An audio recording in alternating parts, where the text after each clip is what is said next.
Binuking niya rito. Oo, magiging vice president? Nga ba? Si Gadon? At anong plano ni Marcos? Okay, yan po ang una nating topic. O sige, pasok. Ay, alam ko na, O ano? partner. Ano? Narealize ko, Mark, sandali Mm-mm. Kaya, baka, feeling ko lang, baka kaya niyang pinili niya, kasi di ba, pag pinili niya yan, for 5 years siya nandiyan dyan, Mm-mm. makakalibot siya sa mga nasa laylayan ng lipunan, Mm-mm. ng libre kasi gamit ang gobyerno, pondo ng gobyerno. Mm-mm. So, edi magagamit niyang ano yan, stepping stone sa Stepping. pag-campaign sa susunod na eleksyon. Kasi mahirap. Diba? Okay, eto po si Attorney Claire. Unang tanong, Attorney Claire, dahil ikaw ay lagi kang nagtatanong patungkol sa fake news. Fake news ba itong video mo? AI ba ito? Kung AI ito, sabihin mo sa madlang people, sa taong bayan, peke yung video na yan. Wala na tayong pag-uusapan.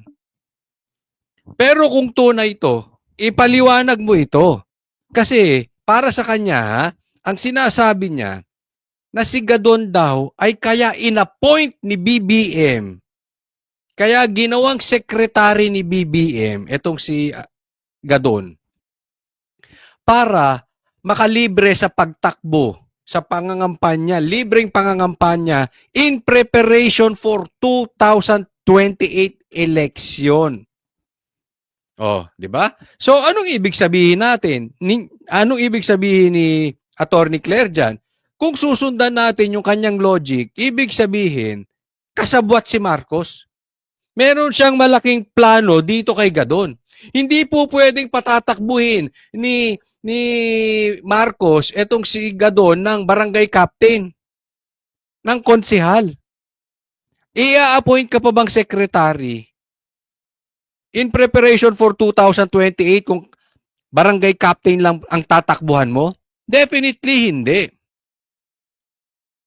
Hindi rin senador kasi kung senador, hindi kailangang appointed no? Ang malamang-lamang dito vice president para suportahan niya si Gadon, para i-appoint ng secretary. Tama ba, Attorney Claire? Kasabwat dito si Marcos. Siguro pinakamababa niyan para tumakbong senador. 'Di ba? Yan lang yan, senador na in national position or vice president. Malabo naman presidente. Dahil siyempre kung presidente, magagalit sa kanya si Tamba, uunahin niya 'yun. Kailangan ng next in line si Tamba. Alam naman natin ang pihit ngayon. Kaya panayang epal nitong si Tamba, kaya sinisiraan si Sara dahil siya ang susunod na epal. Alam na natin yung galawan ng mga yan. So, anong plano? Attorney Claire, matanong kita. Matanong ko na rin kayo. 'Di ba? Anong plano ni President Marcos? Bakit may lihim? Dahil kasi dati mo pa sinabi ito Oo, 2023 pa. May lihim na plano si BBM at ang gagamitin niya si Gadon para suportahan niyang ganyang katindi. Na to the point na inappoint pa. 'Di ba? Or, ano sa tingin ninyo? Doon sa mga manunood nito, pakilagay diyan sa comment section, ano sa tingin ninyo ang dahilan? Or, sadyang inggit lang to si Claire. Trinabaho niya. Sa madaling salita, hindi niya gusto yung pagkaka-appoint kay Gadon. Gaya ng sabi natin kahapon sa vlog natin, kung hindi nyo pa napanood, panuorin nyo yun. Ang sabi niya doon sa bidyong kumakalat na yun, ay anong meron si Gadon? Bakit i-appoint na secretary? Pansinin niyo yung karakas ni Attorney Claire ngayon is the same as karakas ni Attorney Gadon. Parehas sila ng trabaho ni Gadon. Itanggi man nila yan or hindi, magkaiba man ang kanilang job description, magkaiba man ang nakalagay sa trabaho nila, magkaiba man ang kanilang title, pero ang bottom line parehas. What?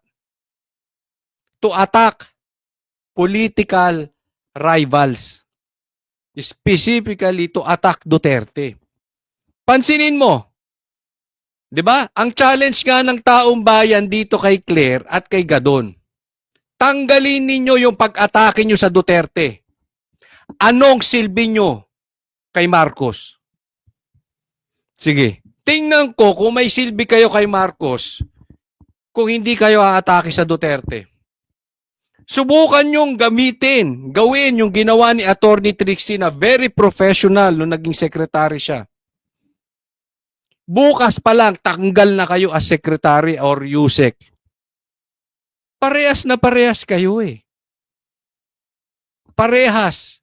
Kaya siguro, matagal na ini-aim ni Attorney Claire yung posisyon for Gadon or he's aiming to be a secretary talaga or USEC.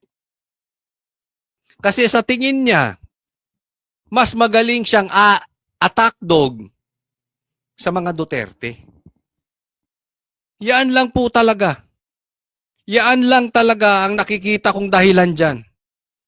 Bakit inatake niya si Marcos, inatake niya si Gadon, tapos ngayon iba na tono niya? May plano si Gadon at si Marcos, gagawing vice president si Gadon? Or sadyang insecure si Attorney Claire? At talagang hinangad niya itong posisyon.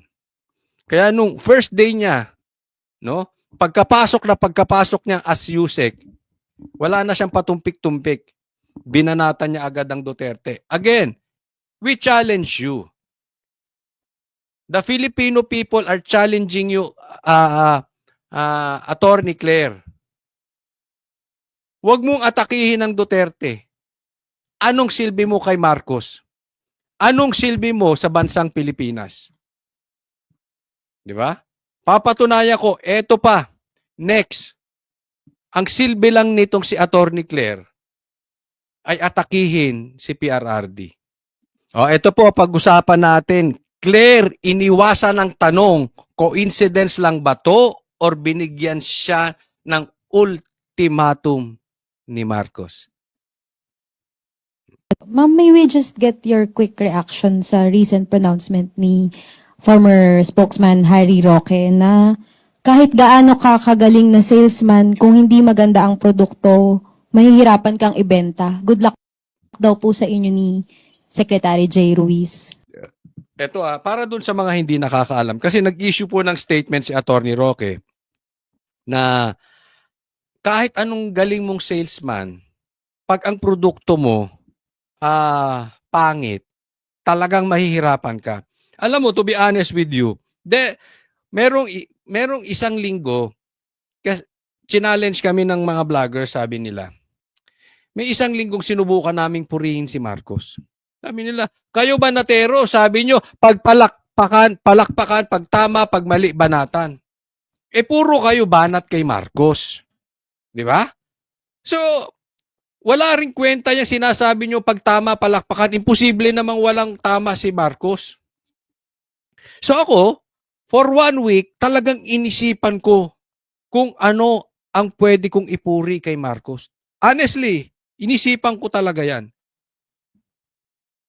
Hirap na hirap po ako talaga. Sa totoo lang, mga 3 araw ako hindi nag-vlog. Kasi sabi ko, pag pinuri ko siya dito, magsisinungaling ako. Fake news, ayoko nun. So, trinay ko sa ibang anggulo. Hindi pa rin eh. Yung sinasabi nilang aayusin yung tungkol sa bigas, hindi ko binili yun eh. Hindi ako naniwala doon. Lumabas, tama po ako. So talagang hinahanapan ko ng maganda si Marcos. Wala talaga. Wala. Or kung meron man, not significant, na merong maitutulong sa majority ng mga Pilipino. Kakaunti siguro, hindi na dapat pag-usapan. Ganun po kaliit ang pakinabang ni Marcos sa bansang Pilipinas. Ang hirap. Subukan ninyo. Humahanap kayo ng at sundan ninyo yung slogan namin. Kapag tama, palakpakan. Pag mali, banatan. Hanap ka ng tama. at palakpakan si Marcos, wala kang maisasagot sa akin. Mga 3 araw, wala. Kasi kahit may nakita kayo maganda, sa dulo nun, pangit. Yun po ang ibig sabihin ni Attorney Roque. Ngayon, yun ang tanong, yun ang sinabi niya kay Claire at kay Jay Ruiz na mahihirapan kayo dyan. Good luck sa inyo. Kasi hirap ibenta. Nasubukan nyo na magbenta ng isang karag-karag na 1980s na tricycle. Tapos ibenta nyo sa presyo ng Land Cruiser, mga 5.8 million. Try nyo ibenta yung tricycle na yon, 1980s na tricycle. Benta nyo 5.8 kapresyo ng Land Cruiser. Hirap, di ba? Imposible. Iyon ang hinaharap ngayon ni Attorney Claire at ni Jay Ruiz. Ang binibenta nila ngayon karag-karag na lumang 1980s tricycle. Hindi ko minamaliit yung mga nagta-tricycle. This is just an example. Wala eh. Paano nyo ibebenta 5.8? Unless sa mga politikong gusto ng kupit. Naniniwala po talaga kami Tinan mo, paiikutin niya pa yung... ang tagal niyang sagutin. Ang tagal niya, iikot-ikutin niya yung sagot, tapos isa lang ang pupuntuhin niya.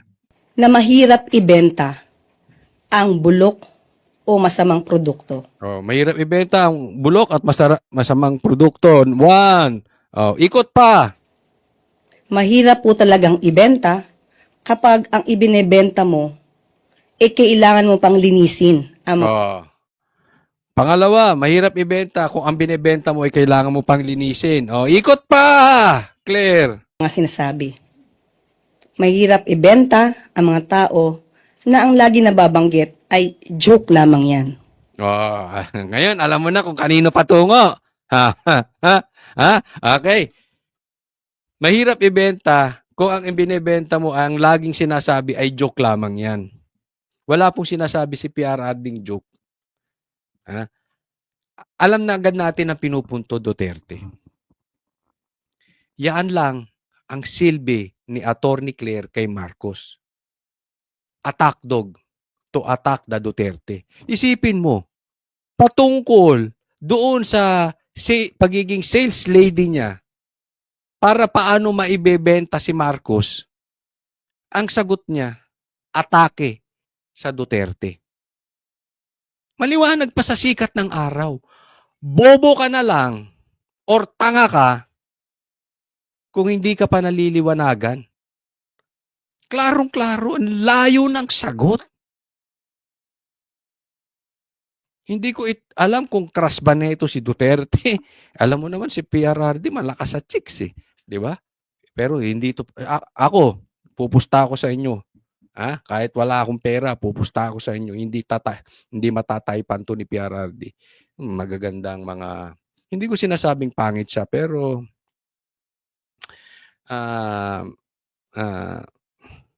wala sa level niya. Di ba? Ang layo. Yaan po ang mga hinahire ni BBM na mga secretary at undersecretary. Kaya kitang-kita nyo po na sobrang insecure na ni BBM. Talagang yung mata nila, it's always on the Duterte. Hindi pwedeng magsasalita tong babae na ito nang walang go signal ni BBM. Huwag tayong maglokohan. Kasi kung ito'y hindi binigyan ng go signal na atakihin ng Duterte, matagal na tong wala. First day pa lang, bumanat na ito. Second day, wala na ito. Pag ito tumagal, asahan nyo, lahat ng sasabihin nito, may basbas ni Marcos. Susundan ko ulit yung sinabi ni Congressman Alvarez sa interview namin. Walang galaw ang speaker ng walang basbas ng presidente. Si Marcos nagtatago lang dito. Bait-baitan, kunwari tahimik, then hayaan mong umatake yung babae. How weak is that? Diba? Ay sa inyo may mga girlfriend, may mga asawa. Tahimik ako, tahimik ako. Pag may nangaway sa akin, tahimik ako. Hayaan ko yung asawa ko makipagsuntukan.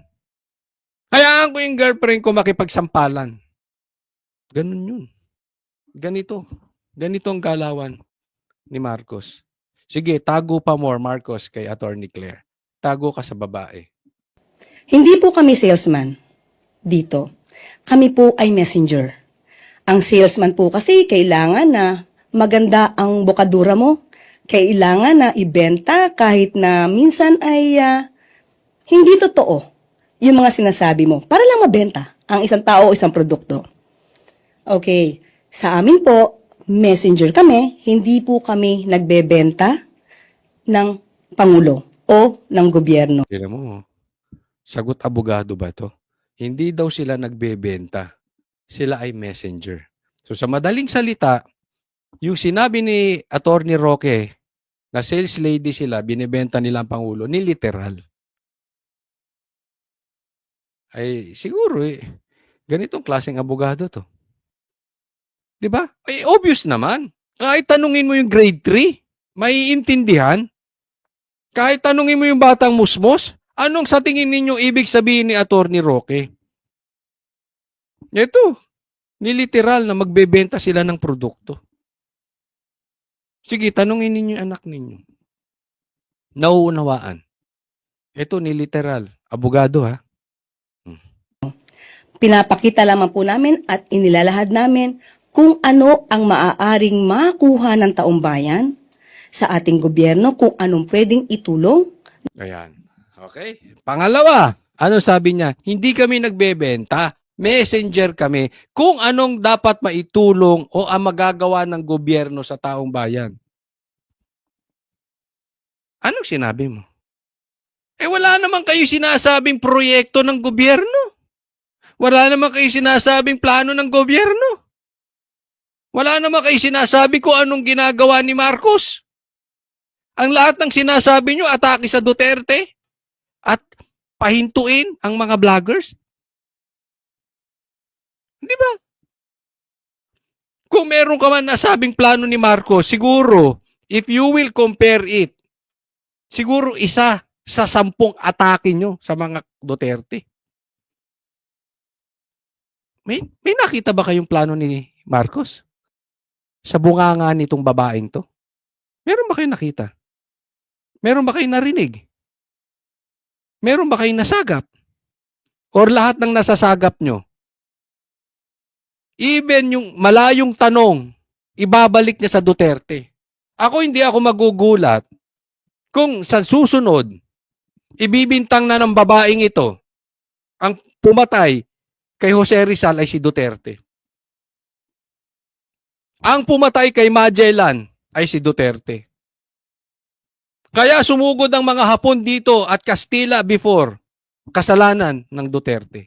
Hindi na ako magugulat. Dahil sa tungo nito.